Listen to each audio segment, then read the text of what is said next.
Merci bandeko ndenge tokutani lisusu mokolo lelo mardi le 11 juillet 2023. Sujet na biso tokosala mingi sur élection ya RDC. Oyebi ke toza na 4e cycle électoral na Matali élection. Tokomeka osolola mingi na makambo etali élection oyo eza totika na 6 mois pour l'élection 4e cycle. Oyebi ke cycle ya liboso oyo ezalaka organisé par Abbé Malumalu na 2006. Tokomi na 2011 deuxième cycle oyo ezalaka organisé par le pasteur Ngoï Lumba. Et troisième cycle ezalaki na 2018 oyo ezalaki organisé par Corneille Nangaa. Tozoki na 4e cycle oyo eza organisé par Denis Kadima. Tokomeka kosolola na makambo etali 4e cycle. Bien que nos politiciens balingi kotirer conséquences na koévaluer ba cycle normalement 4 cycles d'élection. Il fallait que ba politiciens na biso ba tirer conséquences batala ba évaluer à chaque processus. Kotala ki tozandeni to rataki wapi to se rattraper. Mais beaucoup de nos politiciens bazakaka na makambo oyo bazo répéter quand même erreur. Raison pour laquelle Denis Kadima a utaki osalisa bango akutanaki na bango semaine oyo ukioleka. Pona otalisa bango c'est que c'est des élections. Makambo nini oyo bakoki kosala pona organisation ya élection bakoki ko se préparer ndenge nini. Bazoleka na ba médias bazoloba n'importe quoi, mais sur terrain ils ne se préparent pas. Raison pour laquelle Kadima akutanaki na bango. Et beaucoup d'entre eux bazoleka pona ko discréditer Seni. Bazo discréditer Seni. Ko diaboliser, ko loba mabe, même makambo o bazo sala niwe ya makambo to vivaki na 2011. Na 2018 kaka ya makambo matali Seni ko discréditer Seni. Raison pour laquelle akutanaki na bango asololaki na bango. Tolanda Denis Kadima toyoka oyo ya yebisaki bango. Après to continuer. Avoir comme stratégie discréditer la CENI, comme ça nous donne l'occasion plus tard de dire ah non, il y avait fraude, on a donné avantage à tel et contre tel autre. Non, nous devons évoluer. Nous avons utilisé ces astuces-là dans le passé. Maintenant, nous devons nous organiser. Les partis politiques doivent s'organiser. On ne peut pas continuer à jeter la pierre sur l'autre quand on n'a même pas fait son devoir. Je vous ai parlé ici de l'enrôlement des électeurs. Un seul parti, avec 8 personnes, ça ne peut pas se justifier. Moi, j'ai vu en Égypte, je sais que ce n'est pas le meilleur exemple en matière de démocratie, mais je vous dis qu'en Égypte, le Muslim Brotherhood, les frères musulmans, ils sortent les résultats avant la commission électorale. Pourquoi? Parce qu'ils ont des moyens, parce qu'ils sont organisés. Évidemment, c'est une structure basée sur une confession religieuse, ils ont des mosquées partout, ils s'organisent, ils ont les résultats, même avant la commission électorale. Quand elle est publique, vous allez voir que la différence est marginale. Nos partis devaient arriver à ça. C'est pour ça que nous avons aussi encouragé le bureau de vote par bureau de vote. On doit ventiler les résultats bureau de vote par bureau de vote. Si vous n'êtes pas organisé, ça ne sera pas de la faute de la CENI. La CENI, c'est débat dans ce pays vaste où les gens, pendant que nous sommes là au sommet, les gens en bas font des choses que nous ne pouvons pas toujours vérifier. Et les partis politiques devraient jouer leur rôle plutôt que de penser que la CENI sera en mesure de tout faire pour eux. Allez, prenez, parce que c'est maintenant régi par la loi.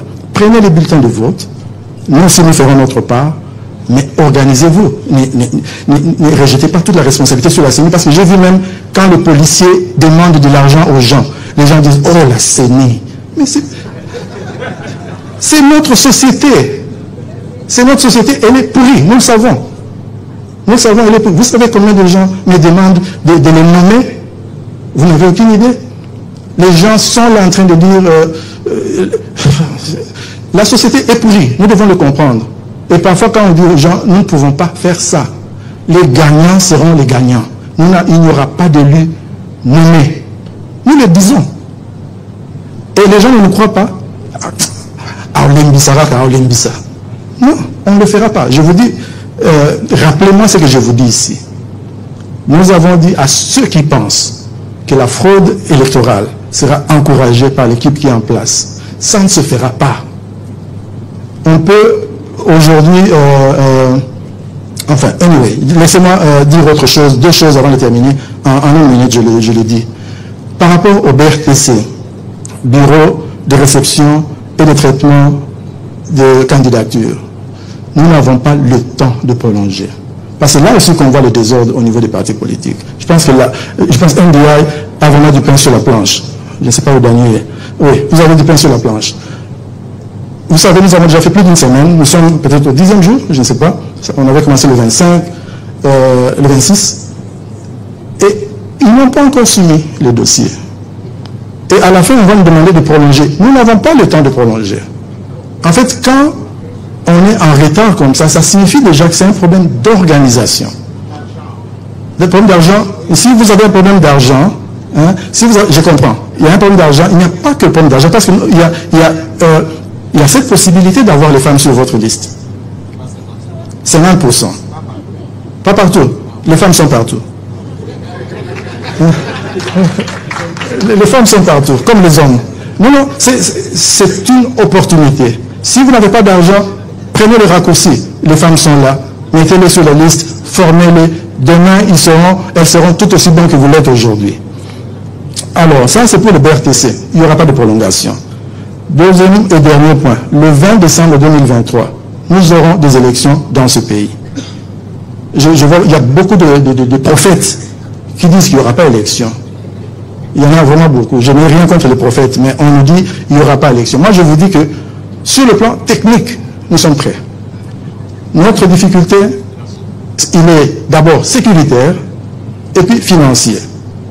Mais même alors, même avec des moyens plus limités, nous continuons à faire ce que nous devons faire.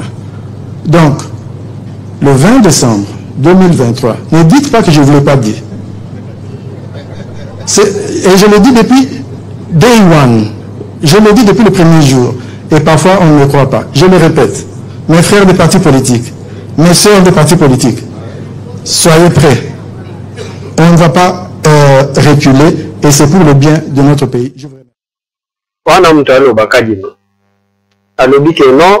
Soyez prêts. Mais entre-temps, Ezana Bamisusu, Bazana Kati, il y a qu'à se distraire. Autant combien de partis politiques pour Ezana Ba, Eza représenté à travers les 26 provinces. Eza Mouké, Bamisusu, Bele Bazotia Makelele à la Kishasa. L'intérieur na ba province, ok na province na Sankuru, ok na Olomani, ok na Chopu, Chouapa, Maïdombe, parti ezate, par Moutuloko et Pengi. Azaka Yemoko. So Tamboli Kongo Mobimba na 26 provinces, parti à Epenge. Koutou na Kishasa so ke tourni parti à Epenge, Yebanite. Ok na Tchangu, 4 districts. Tchangu, Moamba, qui encore? Moamba, Funa, na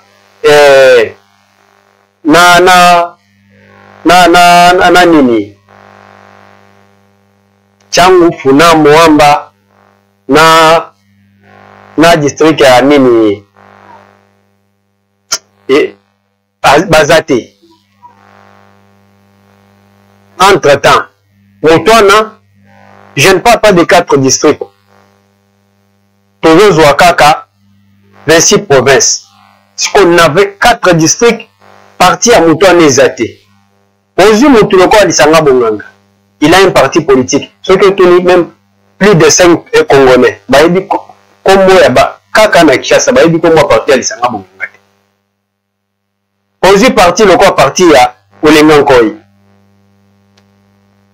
biso tokoyeba bango mpo toza na scène politique bakongolais oyo nyonso otuni ke boyebi olenga nkoi bamisusu kutu bayebi olenga nkoi te mais bazobenge leader ozwi parti lokwa parti ya Delis Esanga na Congo eza te mais moto wana omona TV5 ezobenga ye leader o leader ya monene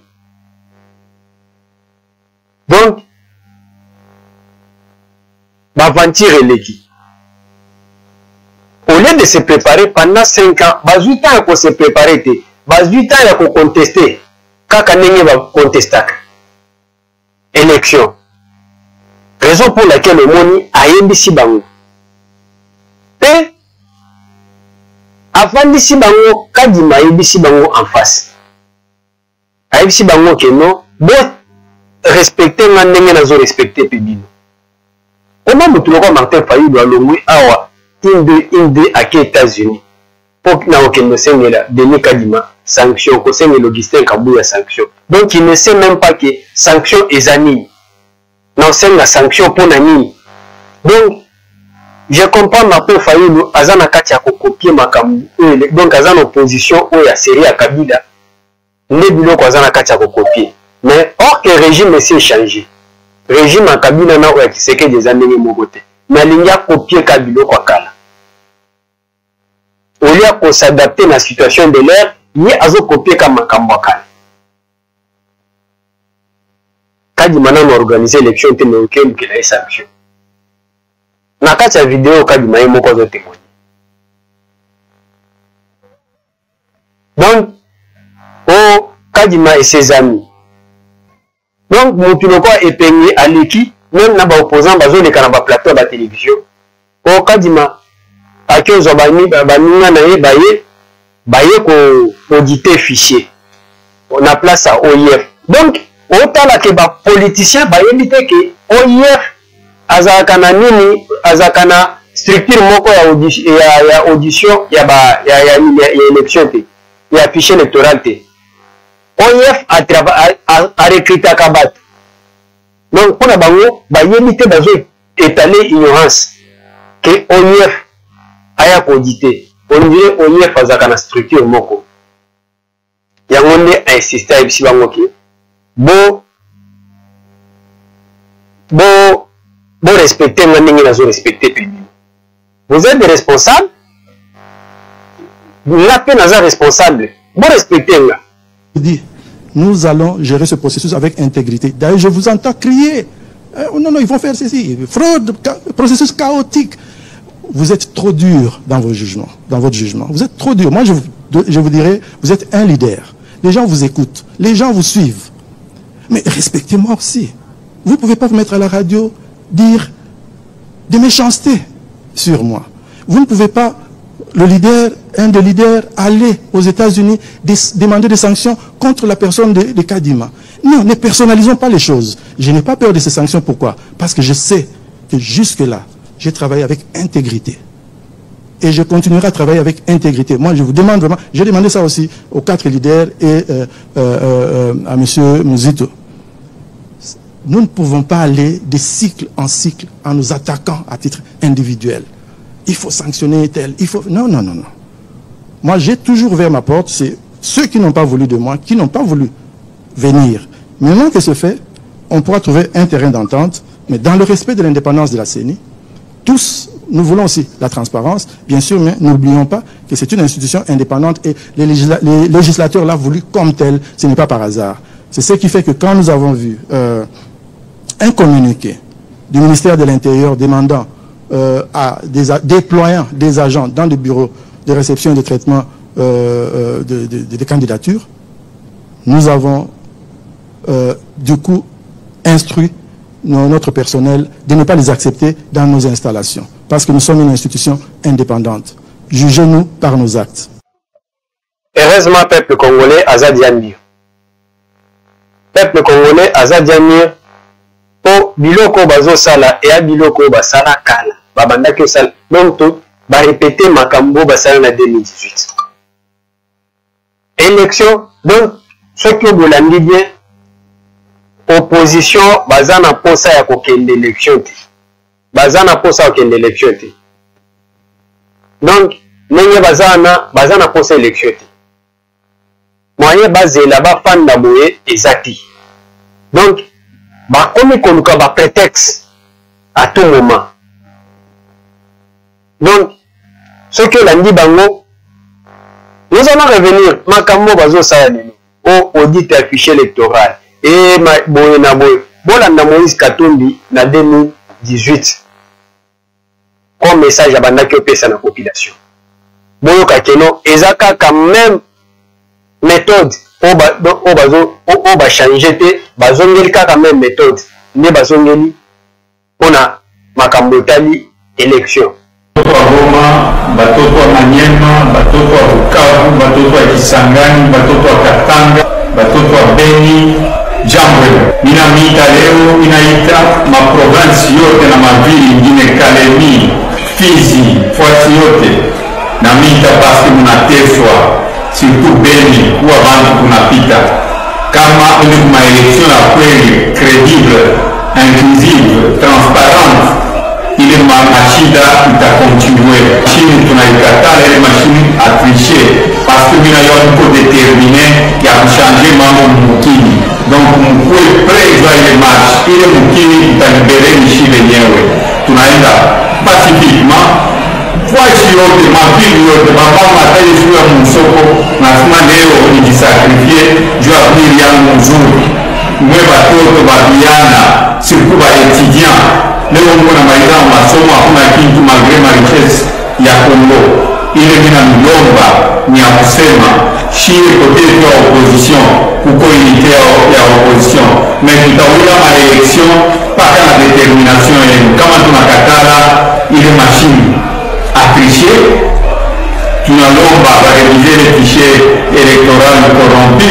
Il y a 10 millions ya bantu abana bilole abana empreinte digitale kinyeti makatala vile vitu kuna kulomba inclusivité ma élection nini juu tunaliwa opposition itawina na candidat commun na tuko déterminé. C'est pourquoi tunamilomba batoto ya mama mfanye nguvu kabisa ya kuonesha la face du monde, muoneshe asema Goma ni Goma ya kweli, Lubumbashi ni Lubumbashi ya kweli, Kisangani ni Kisangani ya kweli, fuasi yote surtout Beni kule mateso yanapita tunafuata. Wana bouchola na Moïse Katumbi. Yokinde nazo benga machine à tricher, fichier électoral corrompu. Mais avec le même fichier électoral corrompu, Bimisa Martin Fayulu, président de la République avec 62%. Avec le fichier électoral corrompu, Bouchola azo benga fichier électoral les corrompu. Machine à tricher. Machine à tricher et tricher et Bimisa Martin Fayulu, président. Fichier électoral corrompu avec 10 millions de personnes fictives. Et Bimisi Martin Fayulu, président, il est avec 62%. Bayoki ata sonité. Bayoki sonité. Bon, la nana ni yemoko Martin Fayulu. Dans le vidéo à Martin Fayulu, yemoko nenga zo benga machine à voter. Abenga ngo poison. Bolandaye. Bolandaye boyoka ke azo benga machine à voter. Machine à voter poison. Bon simba te moto simba ta na maboko te. Eza poison. Bo kata papier, bo kende tia na bi na urne. Bo simba machine à voter te. Mais après machine à voter na yeko koma et yeko bisa président. Sans machine à voter, ne laissez pas faire les élections ici avec cette machine. Ne touchez pas à cette machine. Je vous le dis. Cette machine, c'est un poison. Il ne faut pas le toucher parce que, comme a dit notre collègue candidat président de la République, Daniel Chekomba, qu'ils ont tout programmé et ils auront le résultat déjà mis dans cette machine. Ne touchez pas et demain. Mais il faut qu'il y ait élection. Il ne faut pas se dérober. Élection avec papier parce que c'est la loi qui le dit. Des fois, on fait des discussions inutiles. Nous devons, demain, avoir un état de droit. Pour avoir un état de droit, il faut commencer par respecter les lois de la République. Et la loi électorale dit pas de machine à voter, pas de vote électronique. Du reste, cette machine à voter n'est pas reprise dans les calendriers de la CENI. Merci Martin Fayulu. Wana Martin Fayulu. Wana Martin Fayulu a bien un poison, moto simbati. Mais machine ezaki poison wana eye kobimisa ye poison ebimisi na 62%. C'est du poison. Ndenge azobenga yango. Ntango ozosala badéclaration oyo tozongi lisusu na kati ya video ya Denis Kadima alobi il y a des partis qui ont 8 témoins. Bazwi 8 cartes ya bamambre. Parti mobimba na 8 cartes ya bamambre comme parti ya Prince Epenge. Mais azoleka na bachaîne ya batélévision azotia makelele ebele ke président élu Martin Fayulu, président élu Martin Fayulu. Ye moko aza président ya parti ya 5 personnes. Et peuple congolais a gobé biloko nyonso wana ekoti ya ndimi yango. Moto loko Epenge, Prince, président ya Ligue des jeunes, président ya Ligue des femmes, président ya bandicapé, président ya ba structure nyonso eza na kati ya parti wana oyo batikela ye pa Chalupa. Ye moko président ya nyonso wana atambolaka na parti mobimba na madete na ye. Mais moto wana alobi ke tobundaki faire élire Martin Fayulu président de la République avec 62%. Si vous regardez la vidéo, vous allez comprendre que ezalaki lokuta nyonso bazomema bino kana lokuta bazokima élection. Donc kokima na bango élection bazokima bamemela bino bafofuyant toke na proclamation résultat bango moko machine oyo badiabolizaki na fichier oyo bango badiabolizaki wana basaute premier to remporter l'élection avec 62%. Pona ko crédibiliser lokuta na bango bazwi na chole bakotisi na kati na mbongo na clique na bango po bazaka bango nyonso baparrain ya lamuka bakotisi bango na kati basangisi lokuta na bango. Mais tellement que biso peuple congolais tobosanaka noki bakosaki biso ke machine à voter eza machine à tricher, fichier électoral les a corrompus, ba vidéo eza ebele awa na kotiela bino ba vidéo ebele akolia biso temps ya bango nyonso bato nyonso na ndenge balobaki. C'est avec la même machine à voter Fayulu a gagné l'élection avec 62% na fichier corrompu. La Kenya na Cour constitutionnelle o la kisa biso ba preuve. O preuve na biso eza totiaki ba témoin 172 000 témoins. Au moment où on lui parle de 172 000 observateurs à l'église catholique, 172 000 témoins, il y a ma partie pour Yalamuka. Il y a mon Fayulu, parti naye et yebana quitté. Baza et Kiri na baviana na yebi bango bien.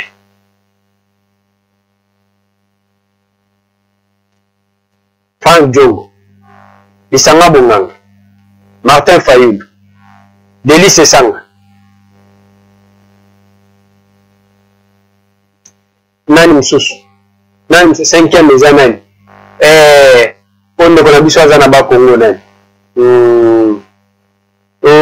Aza na prison nani. Bakanga ipo na viol. C'est qui? Alors, Nasuka, ouais, tobandaki oloba boye. Toke Nasuka, indimi que remporter l'élection avec la machine à voter. Mais bon yoka place lokuta na bango ezo ya kobi. Bolanda Olivier Kamikato nenge azokosa na mutema moko. Ça c'est trop bas. Moïse n'a jamais mis ma téléphone aux Oyokawa. L'église catholique. Après ça, mais l'église catholique a suffisamment de moyens. Et avec ses propres moyens, il pouvait s'en charger. Internet. Parce que nous avons acheté près de 40 000 téléphones smartphones pour envoyer à notre centre de compilation tous les procès-verbaux.